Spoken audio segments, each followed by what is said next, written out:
నేను ఎప్పుడు చెప్తా ఉంటా, మనందరికి చాలా ఇష్టమైన వ్యక్తి. తనకు నిజంగా కూడా ఇంట్రెస్ట్ ఉండదు, ఎన్నోసార్లు రిక్వెస్ట్ చేసినా మన మార్నింగ్ న్యూస్ లైవ్లో కూడా రాలేదు. ఇక్కడ సార్ ఉన్నాడని తెలిసి మేమే స్వయంగా ఇక్కడికి వచ్చాం. కనీసం ఇప్పుడన్నా మనం పట్టుకోవచ్చు. ఇలాంటి మంచి వ్యక్తులే కదా మనకు కావాల్సింది. మరి మనం ఎమ్మెల్యేలుగా మంత్రులుగా మార్చి ఏం చేస్తారో మీకు తెలుసు, ప్రజాప్రతినిధులు ఏం చేస్తారో తెలుసు. ప్రభుత్వ భూములు, బొగ్గు భూములు, చెరు శిఖ భూములు, కాంతి శిఖుల భూములు, దేవాదాయ ధర్మాదాయ శాఖకు సంబంధించిన భూములను కొల్లగొడతా ఉన్నారు. తన సొంత డబ్బులతో, అందుకు భిన్నంగా తన సొంత డబ్బులతో ప్రజాసేవ చేస్తూ ఉన్నారు. నిరుద్యోగ యువతకు ఉద్యోగ అవకాశాలు కల్పించే దిశగా అడుగులు వేస్తూ ఉన్నారు. ఎంతో మందికి అక్షరాస్యతే మన బలం అంటూ ఉంటాం కదా. అక్షరాస్యతని ఇచ్చిన ఒక గొప్ప వ్యక్తిగా నేనైతే ఎప్పుడు భావిస్తూ ఉంటే తనే కృష్ణవర్ధన్ గౌడ్ సార్ గారు. ఇక్కడికి వచ్చాము. మరి ఇక్కడ మీటింగ్ కూడా ఉంది. వీళ్ళందరి సమక్షంలో కూడా సార్ ఒక 2 మాటలు మాట్లాడాల్సి ఉంది. గుడ్ మార్నింగ్ అండి. సూరన్న టీవీ కూడా అజీ టీవీ మీడియా. ఈరోజు రెబ్బవరం గ్రామంలో చాలా సంతోషం. సూరన్న గారు వచ్చారు. వీళ్ళు ప్రజల సమస్యలకి నిజంగా అవసరం ఉన్న ప్రతి వారికి హెల్ప్ఫుల్గా ఉన్నారు, సహాయపడతా ఉన్నారు, నిస్వార్థంగా చేస్తూ ఉన్నారు.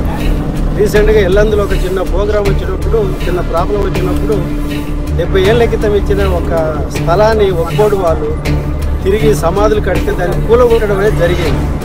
ఎదిరించిన వాళ్ళని లోపడేయాలని అధికారులు, ఎమ్మెల్యేలు అంతా ప్రయత్నిస్తున్న దినాలలో అక్కడి సహోదరుడు ఒక ఆయన హైదరాబాద్కి ఫోన్ చేసి మరి రీతిలో ఆర్టీవీ మీడియా ద్వారా ఆ ప్రాబ్లం సాల్వ్ చేయడం జరిగింది. కాకపోతే సింపుల్గా ఈజీగా అయిపోతుందండి. మనం దమ్ము లేని వాళ్ళం, చేతగాని వాళ్ళం, పలుకుబడి లేని వాళ్ళం, అటువంటి సమస్యలు ఏమి మనం తీర్చుకోలేము. బట్ ఇలాంటి మీడియా అనేది నేను కళ్ళారా చూశాను.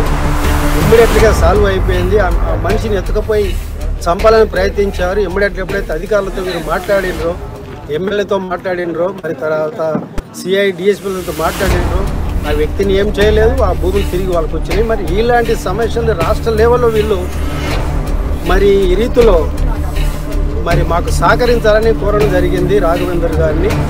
రైతులో ఆ రిక్వెస్ట్ తోటి ఈరోజు రెబ్బవరంకి వచ్చిండ్రు. ఇక్కడ చాలా మదిరా మండలం చాలా మంది పాస్టర్స్ వచ్చారు. వాళ్ళ సమస్యలు కొన్ని ఉంటాయి. ఇలాంటి ఏ సమస్య వచ్చినా మరి ఇలాంటి మీడియా ఉంది, మీరు సద్వినియోగం చేసుకోండి, సహకరించండి. మరి ఇలాంటి మీడియా గురించి మీరు ప్రార్థించండి. భగవంతుడు మంచి ఆరోగ్యం, జ్ఞానం, తెలివి, దుష్టశక్తి నుంచి విడిపింపబడాలని మరి మీరందరూ ప్లాన్ చేయండి. మీరు సేవలు ఉపయోగించుకోవాలని మరి ఉదయకాల సమయాన్ని బట్టి మరి మీడియా తరఫున, మరి ఇక్కడ గ్రామం తరఫున, మరి మండల నియోజకవర్గం మదిరా మండల నియోజకవర్గం తరఫున అందరికీ నమస్కారం చేస్తాను. Thank you sir. నిజంగా మేము చెప్తా ఉన్నాం సార్ అన్నట్టుగా మరొకసారి ప్రమాణం చేస్తూ ఉన్నాం. చర్చ ముందే ఉన్నాం కాబట్టి పేదల పక్షాన్నే మా అడుగులు పడతా ఉంటాయి. పేదల సమస్యల పరిష్కారమే ధ్యేయంగా 2 ఏళ్ళుగా పనిచేస్తూ ఉన్నాం. 20 ఏళ్ళు, 30 ఏళ్ళు, 50 ఏళ్ళు కొన ఊపిరి ఉన్నంత వరకు పనిచేస్తామని సార్ కూడా ప్రామిస్ చేస్తూ ఉన్నాం.